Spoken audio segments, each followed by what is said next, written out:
sculptures.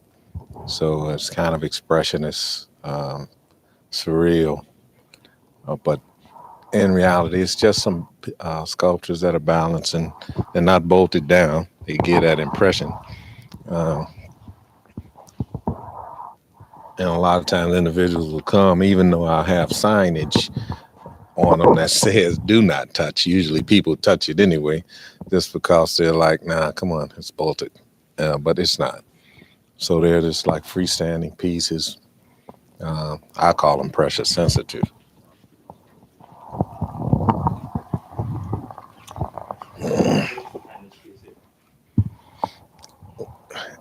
This was I call this like this was like my hammer time. But the reality is, during the course of my life, it's one of those moments when I had to kind of forge my way through some issues, and this piece came out of that. It's a collaboration, actual sledgehammer, and just a straight chain.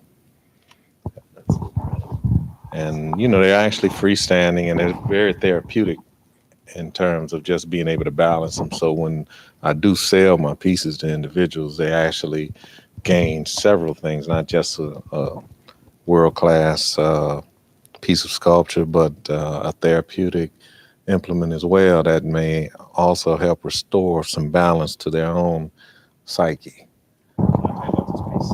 Okay, well, one of the things that I'm learning is that um,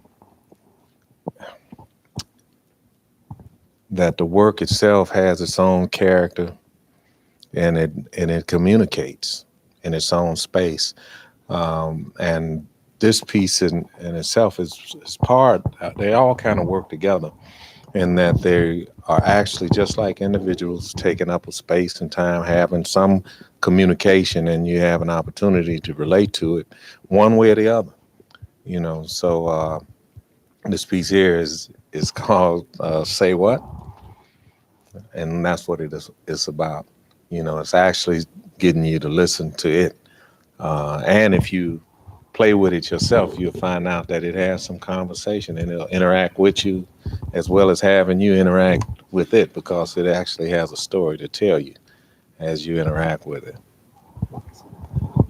So, yeah, these are actual chain. In fact, this chain here came when I was at school. I had a partner of mine that, in fact, he found out that he was related to the funeral director, Taylor Funeral Home. And that was one of my roommates in a house. We were in this fraternity. And he had went out in a field, cornfield in DeKalb, and he found this chain. And I remember my mother gave me one of those comforters, that you put on your bed. And I had my little bed. And I come in and I find he had put that chain on my bed. And it was all rusted and stuff, but I loved it because it was what I needed. And I took that piece and I kind of dedicated that to him. You know, so it's kind of cool. For you to put one of these pieces together? It just varies, just depending on the material, the time, how I'm doing it. But it's not uh, I think it's usually just a process. I'll start out working on something, and it'll take me someplace else, and I may put it down, pick it up later, and continue to work with it. But it's never actually. I had First of all, some people look at this and say, "Now, is this really art?" right, You know, right. Actually, my grandson came over, and I was working on this piece, so I had him with me for the day. And actually, I had worked you out got a mic up. I had worked the bricks and everything were in a position, and those golf balls were actually in a bag. He he concentrated on stacking those bricks because he saw me working on those. So he stacked some bricks and he moved these golf balls around, And I'm glad I didn't have a club, else he would have been swinging and batting the balls. But it allowed him to be able to kind of get connected. So I use this area as kind of like a little workspace for individuals that come, and we have some younger kids to come along. And so this is an opportunity for them to kind of um, engage themselves in in just creating. So this is what this is right now. It's not going to stay that way. This is actually a piece that's going to be is being worked on, um, and it's developing. So, but right now this is like the little playground for individuals who come, young kids. They come here instead of playing with my stuff. Okay. And what I'm doing is I do these like sculptural landscapes. And so this is just a series that I was doing with these bricks. In fact, for about 6 years, I've been going out on the lakefront. And these are some of the pictures that I have taken out there where I would go out early in the morning before the sunrise and balance some rocks and then take pictures of them. You balance these rocks yourself? Yeah, You did this. yes. And so what happened was I was living in a building, a high rise, and I had actually lost my studio space. So I didn't have a place to work. So I started going out on the lakefront and started first flipping up little rocks, making little scenes. Next thing it evolved into what you're looking at now, where I started really putting some time and effort into creating some compositions, stories, And so I've called them, I started calling them uh, God Rocks. Not from that standpoint of God Rocks, but God Rocks, that when things are in harmony with the will of God, they actually stand out and become outstanding in themselves, even if it's not in the material, because otherwise it's just a rock. It's just some boulders, but in harmony with the space, the time, doing what they're doing, and with the background of the the sun, the moon, the stars, the wind, the rain, or the earth, wind, and fire elements. It's just a beautiful thing. So, so this is what I've been So did you actually balance these rocks doing. also? Yes, yeah, all of them that you see. And I would really set out sometimes and try to do as many as possible and turn it into a story. My whole idea is um, to actually create, put together a book with the rocks and then the stories that go along with them, in I'm terms of the looking at this right now. It composition. looks like almost impossible. Is there Right. anything in between the two rocks there? I No, mean, it's just a rock sitting on top of another rock. And the thing with balance in itself is that you actually can't make a thing balance. You can only facilitate the process of doing it. And so one of the things that I'm learning, and it's pretty much like life, um, humility allows you an opportunity to learn and to grow. And so I've learned to go and put myself in a position where I'm not the focus, it's the rock, So uh, pride would want to make you come out and just manipulate the rock. But no, the rock manipulates me, and it does something great in the process, and I get the credit for it. And but then again, that's how God works. I try to make myself no reputation. The rock gets the reputation, and it's actually God getting the reputation because the real balance is not in the seen but in the unseen. And so when you look at those pieces, that's what really messes you up, is because you're looking at the rock itself balancing, but the real beauty is what you don't see. And we miss so much. We're so blinded by our sight until we really lean so heavily on it till we don't trust the heart. We don't understand the nature of faith, our ability to be able to endure long enough, um, is to really get the substance and essence out of the relationships that we have. you know Most of the stuff that we do a lot of times is just like masturbation. You just trying to please yourself. And if it ain't pleasing you, then you back away from it. You let it go, leave it alone. And some people maliciously will come in and manipulate a thing. Just like my pieces, when they're here and people come in and interact with them, if I let them do it, they'll come along. Some people come along and will actually notice that they're balanced, and they will try to set them up and balance them themselves. Then there are those who just will knock them down and then say, "Hey, I didn't touch it. I just fell over." And then they'll go into a thing where this is really dangerous. This is really, somebody could get injured. My thing is that this is how life in itself works, just in terms of people, because a lot of time individuals' perception or orientation will lead them to come in and disturb the balance of individuals' lives.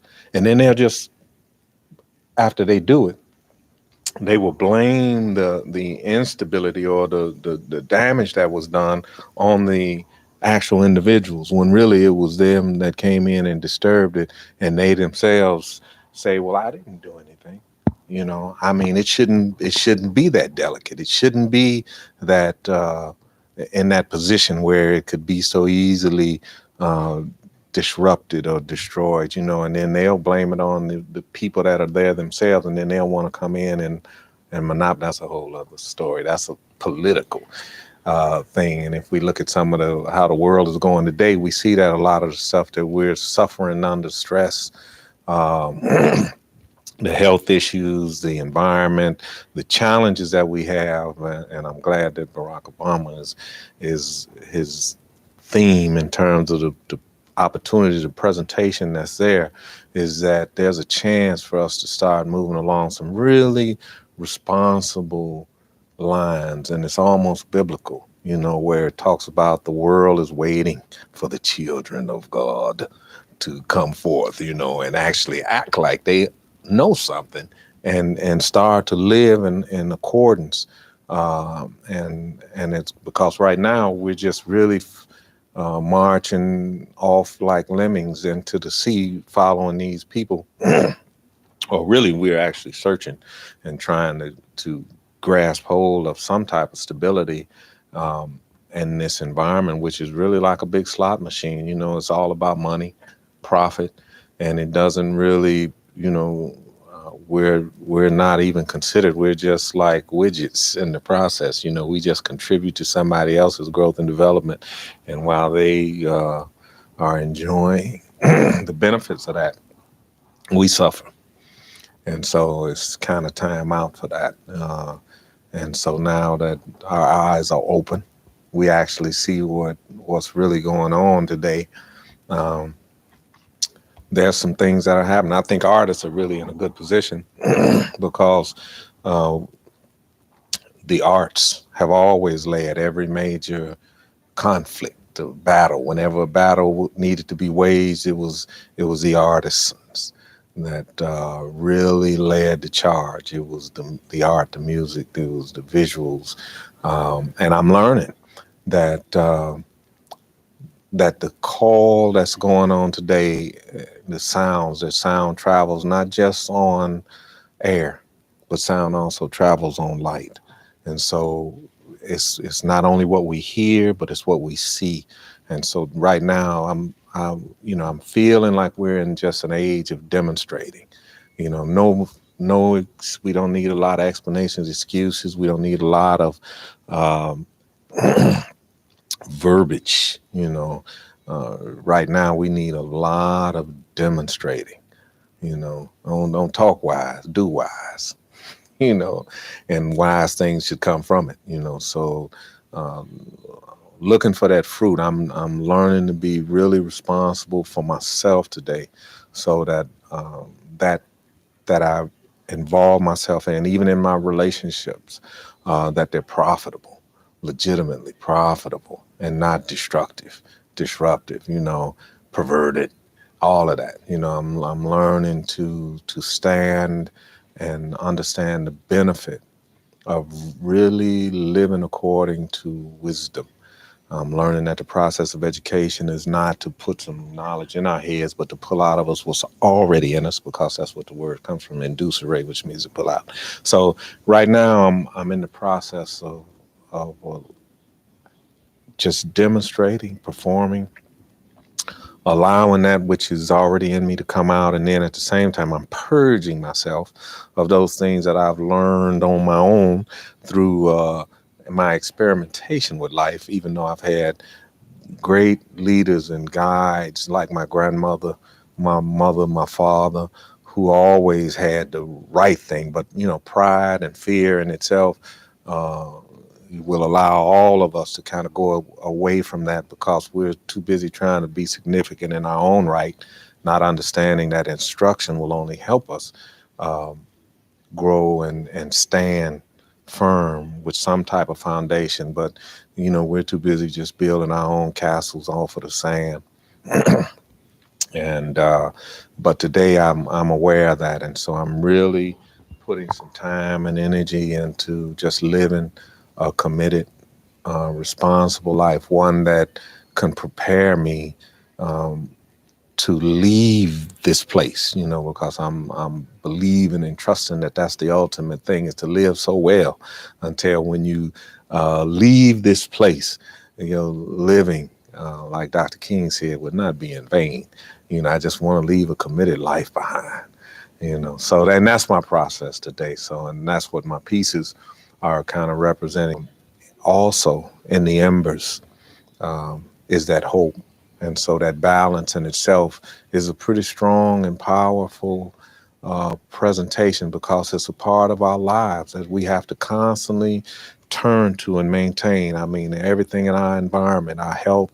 We're sitting right now, we're sitting here, it's real cool, and we're in a place, no vibrations going on, yet we're sitting on a little bitty planet, a rock, and we're all living these so great lives right here, and yet we're flying through space. I mean, it has been documented. They have looked out there and say, man, we just kind of in a orbit, and things are rotating, and then life in itself is moving and growing and doing things, and we're here, and making a big deal out of us being here, and talking about how thinking in our own minds how great we are, and not understanding that we are a part of something greater. I love this writer, Khalil Gibran. He says, when you love, you shouldn't think, say that God is in my heart. It says that, but I am really in the heart of God. It says things like, just as this love, as God will move us along in life, so is He for our growth, so is He for our pruning. He said, just as He will crown us and make us feel fabulous, so shall He crucify us, and our clinging to the earth, we want these things, and not the substance of the things. We want to pay homage to the things and not the creator of the things. And I'm learning myself how important it is that the real substance and essence of our existence is not really in the seen things, like the balance itself being seen, but it's really in the unseen. That's where our true value and substance is, and I'm learning how to um, recognize that, and so I'm like a witness today, and I'm loving that. This is a real experience. We're in a real life and dealing with real people, and the author of that life is God, and He does all of that for a purpose. And so I don't take lightly any introductions, any recognition or acknowledgement of others. I'm learning that comes to us, and when we recognize it, it's our opportunity to be able to yield to that and be like St. Francis, learning to understand rather than to spend a lot of time having people understand me, learning to love rather than to become cynical, waiting on somebody to love me. I'm learning to give rather than waiting on for somebody to give to me. I'm learning to actually demonstrate and to walk this thing out. And so I'm learning what it means to the pain of of having my own understanding of love and to knowing too much tenderness in the whole shot, as Khalil Gibran would say. Um, I'm just learning that I'm also in the midst of individuals like with my brother, family, and all of the friends, all of the people that I really understand now that your friend is your needs answered. And in the process of that, learning how to be that even for others. So, other than that, you're listening to my thinking. And it's not a connected thing. It's all relative, but not connected. But yet it is connected, but it only comes at the point that you need to hear it. So it's really not too much to explain other than that, So I'm gonna leave you with that, cause Now you were at it for 23 years, right? And now you're doing Right. some incredible things. 23 years, and I was addicted to heroin, cocaine, any type of drugs that I could get my hands on, and it came as a result of starting early, smoking weed, smoking cigarettes, and went into the military and come out, and then I got introduced to some serious types of heroin, snorting heroin, and then come back here and got involved with the cocaine, trying to sell drugs. But I had a spiritual foundation that I got from my grandmother, and it just I knew it was just her praying for me to come out of that lifestyle. And one night I came in, messed up my check like I did so many paydays and on drugs and alcohol and crazy activities. But it was one night I came in and something different happened when I was praying, asking God to kind of relieve me from this addiction. I experienced something, and the next day I was just changed. I went in and got me some help, got into a drug. So tell me, what did you experience that made you decide You know to get what? some help? What it was, as I was on my knees praying. Now let me ask you a question. I've been a drug addict. You wouldn't expect a drug addict to be on his knees praying. Really, I was at the point of not wanting to be addicted anymore. I just had got to the point where the drugs were not getting me high. God. That's what happened. So at that point, when I found out the drugs were not getting me high, I just got the addiction to do it. And along with that addiction came a lot of bad behavior, came taking a lot of chances, criminal activity. But something came into my life at that point. And that night, something happened. I thought I was having a cocaine seizure. And in actuality, as I found out later, I was not having a cocaine seizure, but in actuality, it was really what we refer to as the Holy Spirit came in, and I just had a different thinking the next day. So at that point, I understood that I did have an addiction. There was places for me to go and get some help, and I went and got some help. And going through that, I didn't have a job. I had screwed up my job, screwed up relationships, and ultimately I started over. God allowed me to start over. And I just really promised God, for getting me out of this mess, I would use my life for his service. And as a result of that, he has allowed me to use my mind and my spirit not to destroy myself or help be a part of destroying other people, but create opportunities for myself and create opportunities for other people. And also be truthful in letting people know that all that you may see me involved with or doing is really God working through me to show people that you can advance, you can enjoy life being in his spirit. And that's really where I'm at now. And it's just evident. It's just too much evidence that I've experienced in the years in terms of God putting me with other people.